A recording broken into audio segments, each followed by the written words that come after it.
Hey everyone, my name is Zach. I'm a 22-year-old competitive bowler from Canada, currently living near Toronto. Welcome back to the COMPCLIMB training series, where I record most of my training, provide in-depth analysis of every session, and just chat about climbing with an emphasis on competition. So here we are for week 2 of training. Our first week of this training phase is in the books. Like I've been saying, we're in a high volume training phase, and even after just 1 week of training, I'm absolutely destroyed. And so now we've got to do it 3 more times before we get our first rest week of this program, and it's going to be a lot of hard work. And going into today's day of training, I wasn't sure what to expect in terms of how my body was going to be feeling. I had a rest day, so I was hoping, I could be feeling a little bit fresher. And today's day of training, we have 2 spray wall sessions on the program, so it would be nice to not be feeling absolutely destroyed because there's going to be no escaping the physical climbing today. And as I started warming up for our morning session here, I realized that so my fingers weren't burning like they were in our last day of training when we were having our boulder session here at CR after climbing the previous day with Ben on the mood board. That was definitely causing my body to hurt to the point where my hands and joints were burning, and I just didn't want to climb because it was very painful. So thankfully there wasn't any pain today. But what the sensation was just fatigue. I felt like I had enough energy today to try. I had the power to try hard, but I had to really summon all the energy I had because my muscles were just not wanting to try hard. They were really tired and sleepy and just not primed and ready to try the absolute hardest. So basically, it was just a lot of work to really try hard today. But I had a couple new boulders on the spray wall to try, and I don't think any of the boulders we were going to try today that we tried in our last spray wall session, so I was psyched to hop on some new boulders. And like I said, I love training on this wall. I really like making my own super hard projects, and it's a lot of fun to try them over, try these climbs over multiple sessions and track my progress. It's in the past few months of training, obviously we've been doing a lot of performance training and doing lots of just regular boulder sessions where we go around and send a bunch of boulders, and usually we don't spend a whole lot of time on one boulder. So it's going to be nice going forward with this phase of training is that on this spray wall sessions, we're going to be focusing on really, really hard boulders and spending a lot of time with them and tracking our progress and trying things at my maximum physical limit, which is going to be a lot of fun. And I love making super cool, creative, hard projects that are fun to work. And speaking of creative, cool, hard projects, this boulder that we're trying here is super sick. I'm proud of this one. It's just a very nice boulder. And also, check out this move here, this campus move to the yellow hold. This boulder will feature today's tip of the day. So this yellow, bubbly hold that we're going to with the right hand is really garbage. And from this position on the red hold and the blue, I don't think I would be able to jump to it and hold a swing. And so today's tip of the day is actually, if you find yourself in this sort of scenario where you're on 2 holds, you're in a good position, but jumping into the next hold is going to be really difficult to hold because it's going to be a really bad hold.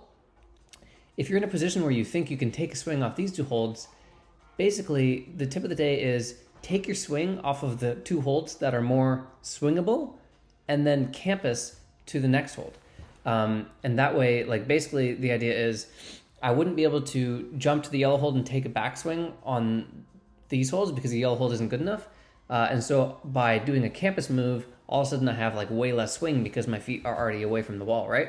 So basically I'm just deciding to take the backswing instead of taking it off the yellow, I just move it 1 step earlier in the bowler and take it first and then do a campus move. That's just sort of the very basic way of I'm over explaining this idea. It's just if instead of jumping to dead pointing to a really garbage hold, maybe you can try to take a swing first on 2 better holds and then campus to the next hold because by campusing we'll have a lot less swing. This is a very sort of a Zach-ism. This is very my style to do this type of move. I love doing it. I've done it in competitions all the time.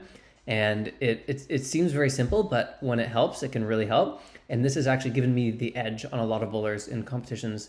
What I'm thinking about in my mind right now is in the one time I made finals at US Nationals, and there was a bowler in finals, and some people were struggling with one of the moves where you have this edge and you have to jump to another, a bad hold on a volume. And so like this hold that you're jumping to is really hard to take a swing out of this position. So what I did is I took a swing first on the better hold, and then I just campused up the edge, and I had less backswing to do this move. And so this is just something I like to do all the time, and I feel like it's a good one. So yeah, tip of the day for today is sometimes it's just easier to campus into moves rather than dead pointing to a hold and taking the backswing from dead pointing. And so this boulder is featuring that really well. Like that bubbly hold is super bad, and the campus move also is nice because it gives me a little bit more air time to play with to find the bubbles and then be able to control that swing. But we'll get to that first boulder we tried. We're going to revisit it in the second session.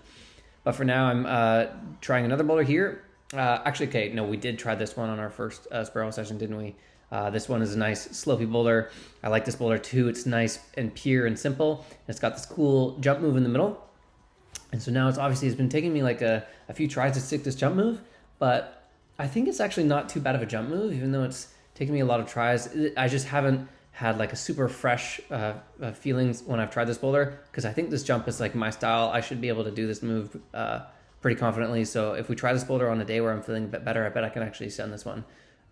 This will be like one of the first boulders that's taken us multiple sessions to send, but I think this is the first one that's going to go down basically. Actually, that being said, this last move is also really hard. It's going to take a little bit to figure out to connect all these movements. It seems like it's a short boulder because there's not a whole lot of holds, but actually there's a lot of little micro moves, which is going to make this boulder really hard to get a send of.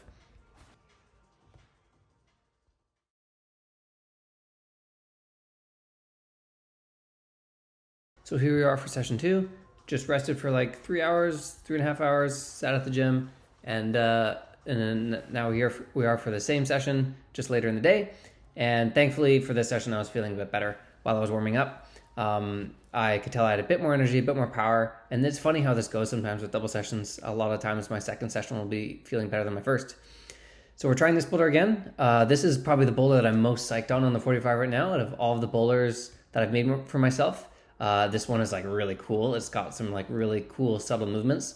And the idea with these boulders that I made up as well is that I'm trying to fine tune them so that they'll probably take me like 4 or 5 sessions is like ideally the goal. Is I want these boulders to be projects. I don't want to send them right away, but I also don't want them to be impossible. So for example, this one later, or actually you'll see on the screen now, if you'll notice since we were trying it first, I added a foothold on the volume, like down to right, just a little green foothold, because obviously I was trying to campus to this pink pinch later in the sequence.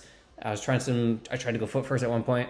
It just didn't, it was taking me too long to stick, even though I wasn't feeling too amazing. I think actually, no, here I'm really trying to see, can I do this move? I think I could probably campus it or do something with my foot here, but how I like to treat my projects as well is like, I really try to think of it in terms of a full send. It's like I can work this boulder for like ever and ever from the ground, and this move is just simply too hard individually to get a full send of this boulder. And the way I'm trying to train my fitness is I also like to train my efficiency while I'm having my spiral sessions. So if I just have this move that's just too hard in the middle of a boulder, I'm never going to try and actually send it, just because mentally I won't believe the boulder is possible if I know a move is just too hard. Like if it's going to take me 50 tries to stick the move individually, that's not worth the amount of time that I'm going to put in on a boulder to get the full send, because I would rather just try other boulders on the spray wall. You know, it's not like I want to work one boulder indefinitely. I want to be working like 4 to 5 boulders at a time. So I added a foot here to do this move to the pink pinch. I think it'll make the boulder a lot more doable overall. And like I said, today I wasn't feeling the best, so I was also trying to take that into consideration. Is like, how is Zach at like full power going to be able to perform on this boulder? And I'm trying to like have that in mind. So this session I was trying to just figure out a lot of the moves, make sure it was possible, and close the gap between not sending it and sending it just by a little bit. I think I did every move on the boulder. No, I didn't do so I think the beta that I found was going to work best for me is actually taking the yellow bubbly pinch and crossing over the next hold. And then I want to try and jump out to the pinch and probably do a hand flip. And then I guess I also didn't stick the bump to the green crimp at the end, but I know that move will go. So we're going to watch my progress over that boulder over the next few months, maybe a few weeks. Hopefully it won't take too long to get us in, but as with all these boulders, I'm going to keep trying them over the weeks, and hopefully we'll see myself progress, especially as we get used to the training volume, because right now I'm just tired from the amount of training we're doing.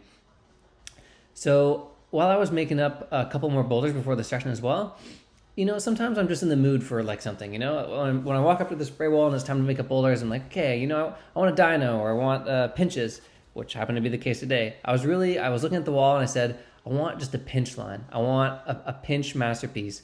So that's what I was like in the mood for. And so we have a climb called In a Pinch that I am trying here that I made for myself.